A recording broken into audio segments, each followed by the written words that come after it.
کا بھی خیال رکھنا اس زمانے میں بہت ضروری ہے کہ گرم پانی کا خصوصی انتظام ہو، خصوصاً جہاں ٹھنڈ بہت پڑتی ہے۔ تو اللہ نے بہت اسباب پیدا کیے ہیں گرم پانی کے، تو انتظامیہ اور مسجد والوں کو اس کا لحاظ، اس کا خیال رکھنا ضروری ہے۔ یہ بیسن آپ کو میں دکھاؤں کہ وضو خانے میں آج کل 2-3 بیسن ہونے چاہیے، کیونکہ بیماریاں بہت بڑھ چکی ہیں، جس کی وجہ سے بعض افراد کو بیٹھ کر وضو کرنا مشکل ہوتا ہے۔ ان کے لیے وضو خانے میں آپ بیسن کا انتظام کریں تو بہت اچھا ہے۔ بیت العزت مسجد میں ماشاءاللہ انہوں نے پیشاب کے لیے 2 جگہ دروازے کے ساتھ بنائی ہیں، یہ بھی بہت ضروری ہے، لیکن اکثر یہاں اس بات کا لحاظ نہیں رکھا جاتا کہ پیشاب خانوں میں پھر صفائی ہی نہیں ہوتی، گندگی ہوتی ہے۔ تو انہوں نے ماشاءاللہ خوبصورت انتظام اس کے لیے کیا ہے، تو اس سے صفائی بھی ہوگی۔ اچھا، حال میں چلنے سے پہلے ایک بات یہ ہے کہ میرے تجربے کے مطابق مسجد میں حال کے باہر برآمدہ ہونا بڑا ضروری ہے۔ اس مسجد میں ماشاءاللہ خوبصورت برآمدہ بنایا گیا ہے، 3 صف اس میں آتے ہیں۔ اس کا فائدہ یہ ہوتا ہے کہ اگر آپ مسجد کا حال بند رکھتے ہیں چوروں کی وجہ سے، تو اگر کوئی مسجد میں آتا ہے نماز کے لیے تو برآمدے میں وہ بڑے اچھے طریقے سے نماز پڑھ سکتا ہے۔ ماشاءاللہ بڑا خوبصورت اس کا برآمدہ ہے۔ اب اس مسجد کے حال کے اندر ہم جاتے ہیں۔ یہ خوبصورت دروازہ بنا ہوا ہے ماشاءاللہ، ماشاءاللہ، اللہ اکبر، بڑی محنت انہوں نے کی ہوئی ہے۔ دروازوں پر، دیواروں پر لکڑی کا کام ہوا ہے، آپ دیکھ سکتے ہیں۔ یہ 2 چھت مسجد ہے، گیلری، امام کے لیے ممبر کا ہونا بڑا ضروری ہے، اور ممبر ایسی جگہ رکھے کہ پوری مسجد میں جہاں بھی لوگ ہو وہاں سے امام نظر آئے جب وہ بیان کر رہا ہو، اور امام کو بھی تمام افراد نظر آئے۔ بعض لوگ ممبر محراب کے بالکل اندر بنا دیتے ہیں، جب اس میں امام بیٹھتا ہے تو جو پہلے صف کے آخری کنارے والے ہوتے ہیں ان کو امام نظر نہیں آتا، نہ امام کو وہ لوگ نظر آتے ہیں۔ تو جب وہ بیان کرتا ہے تو ان لوگوں کی توجہ اکثر امام کی طرف پھر نہیں ہوتی۔ ماشاءاللہ خوبصورت فانوس ہے۔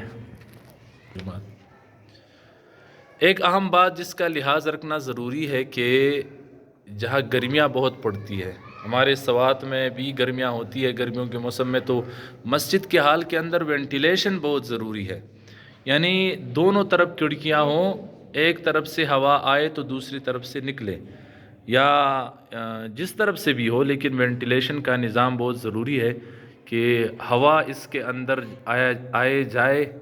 گرمیوں میں پھر بڑا مسئلہ ہوتا ہے، گرمی بہت ہوتی ہے اس مسجد میں جس میں دونوں طرف کھڑکیاں نہ ہوں، حبس بہت ہوتی ہے۔ اب انہوں نے اس طرف کھڑکیاں لگائی ہیں تو وینٹیلیشن کے لیے سامنے والی دیوار پر کھڑکیاں لگائی ہیں، اور اگر آپ دیکھیں تو اس طرف بھی انہوں نے جگہ چھوڑ کے نا کھڑکیاں بنائی ہیں، تو اس طرف سے بھی ہوا آتی ہے، دوسری طرف سے بھی۔ تو اگر بجلی نہ ہو، گرمی ہو، تو یہاں حبس زیادہ نہیں ہوگا۔ اب تھوڑا باہر نکلتے ہیں، چند باتیں اور ہیں جو میں آپ کو دکھانا چاہتا ہوں۔ مولوی صاحب ماشاءاللہ اس مسجد میں جیسے ہی آپ دروازے سے اندر آتے ہیں تو تہہ خانہ بھی ہے مدرسے کے لیے۔ تو جو بھی حضرات مسجد بنانا چاہتے ہیں ان سے یہی درخواست ہے کہ مسجد کے اندر مدرسہ ضرور بنائیں، اور اس کی بہترین صورت یہ بیت العزت مسجد میں ہے ماشاءاللہ، کہ انڈر گراؤنڈ میں انہوں نے مدرسہ بنایا ہے، اور اس کا فائدہ یہ ہوتا ہے کہ محلے کے بچے اس مکتب میں پھر پڑھتے ہیں تو بچپن ہی سے ان کا آنا جانا مسجد میں شروع ہو جاتا ہے، اور بچپن ہی سے وہ مسجد کے ساتھ ان کا تعلق بن جاتا ہے، وہ نماز کے عادی ہو جاتے ہیں۔ مسجد کے ساتھ جب تعلق بنتا ہے تو ہمارے بڑے یہی فرماتے ہیں، جو مسجد سے جڑا وہ اللہ سے جڑا، جو مسجد سے کٹا وہ اللہ سے کٹا۔ تو تو اپنے بچوں کو مسجد کے ساتھ عادی کرنے کے لیے ضروری ہے کہ ان کے ناظرہ اور قاعدہ قرآن کے لیے مسجد کے اندر آپ مدرسہ بنائیں۔ تو انہوں نے خوبصورت صورتحال بنائی ہے کہ زمین کی بھی ضرورت نہیں، مسجد والے زمین کے اندر آپ تہہ خانہ بنائیں انڈر گراؤنڈ، اور اس میں آپ مدرسہ بنائیں۔ ماشاءاللہ یہ خوبصورت سیڑھیاں ہیں۔ مساجد کے اندر جو سیڑھیاں بنائی جاتی ہیں اس میں اس بات کا خیال رکھنا ضروری ہوتا ہے کہ ایسی سیڑھیاں بنائی جائے کہ اس پہ بوڑھے چڑھ سکے، بچے چڑھ سکے، جوان تو ہر طرح کی سیڑھیوں پر وہ چڑھتے ہیں۔ مسجد کے چند اور لوازمات ہیں جو انہوں نے بنائے ہیں۔ تیسری چھت پر ایک تہہ خانے کا یہ ایک چھت ہے، تو ہم اوپر جاتے ہیں، آپ کو بتاتے ہیں کہ مسجد میں اور کتنی باتیں ہیں جن کا خیال رکھنا ضروری ہے۔ اب ایک بہت ضروری بات ہے، ہر مسجد میں امام کے لیے ایک مستقل کمرے کا ہونا بہت ضروری ہے۔ غرفۃ الامام، غرفۃ الخطیب، ماشاءاللہ انہوں نے خوبصورت کمرہ بنایا ہے جہاں پر امام نمازوں کے فارغ اوقات میں بیٹھیں، ان کے مہمان آئے تو ان کے ساتھ بیٹھے، ان کی کتابیں ہوں ادھر۔ ماشاءاللہ قاری مولانا احسان اللہ صاحب عمرہ سے ابھی تشریف لائیں۔ یہ بڑا خوبصورت انہوں نے اپنے امام کے لیے کمرہ بنایا ہے جہاں مہمان ان کے ساتھ بیٹھتے ہیں، بات چیت کرتے ہیں۔ محلے کا کوئی مقتدی بھی اگر امام کے ساتھ کوئی بات چیت کرنا چاہے تو اس کمرے کا ہونا بہت ضروری ہے۔ ماشاءاللہ لقد ہو زبردست انعامات تھی۔ تو اب دیکھیں انہوں نے اپنے امام کے لیے کتنا خوبصورت کمرہ بنایا ہے۔ یہ وہ گیلری والی چھت ہے۔ اب ایک اہم بات جو یہاں انہوں نے ہمیں سکھائی ہے کہ مبلغین حضرات جو تبلیغ والے ہیں وہ تو ہر مسجد میں جاتے ہیں، تو ان کے لیے انہوں نے خصوصی کمرہ بنایا ہے، غرفۃ المبلغین، تبلیغی حضرات کا کمرہ ہے۔ تو یہاں پہ وہ بیٹھتے ہیں، کھانا کھاتے ہیں مسجد سے سائڈ پر۔ ماشاءاللہ اب دیکھیں تو یہ بھی نقشے میں لانا ضروری ہے کہ مہمانوں کے لیے، مبلغین کے لیے خصوصی کمرہ ہو۔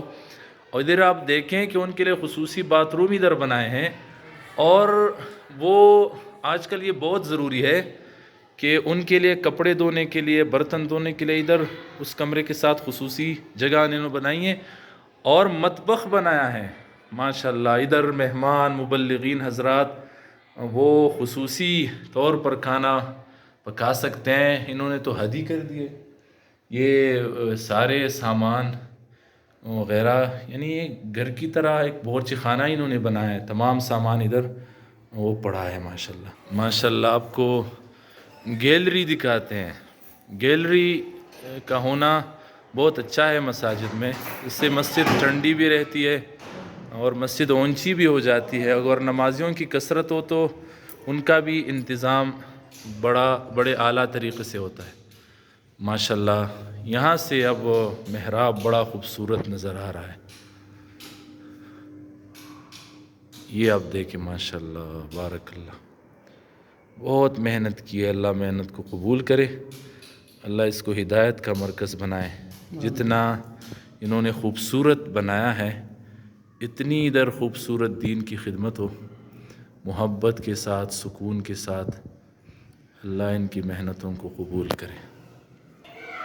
ماشاءاللہ اس مسجد میں سٹیل کا مینار لگا ہے۔ اگر یہ تو ضروریات میں سے نہیں ہے، لیکن اگر اللہ استطاعت دے تو مسجد پر مینار بنانا چاہیے، یہ علامت ہوتی ہے مساجد کی۔ یا کوئی گنبد بنائے، کوہاٹ مرکز بناتا تو اس پہ مینارہ بھی نہیں تھا اور گنبد بھی نہیں تھا۔ حاجی عبدالوہاب صاحب رحمۃ اللہ علیہ نے دیکھ کر فرمایا یہ کیا یونیورسٹی بنائی ہے، کوئی علامت ہو جس سے پتہ چلے کہ مسجد ہے، تو یہ مسجد کی علامت ہے۔ ابھی ادھر سیڑھیاں لگی ہیں آخری چھت پر جانے کے لیے، لیکن ہم اوپر نہیں جاتے۔ لیکن آخری بات یہ ہے کہ اس چھت پر انہوں نے تبلیغ والوں کے لیے کپڑے دھونے کا اور پھر اس کے سکھانے کا بھی خوبصورت انتظام کیا ہوا ہے۔ ماشاءاللہ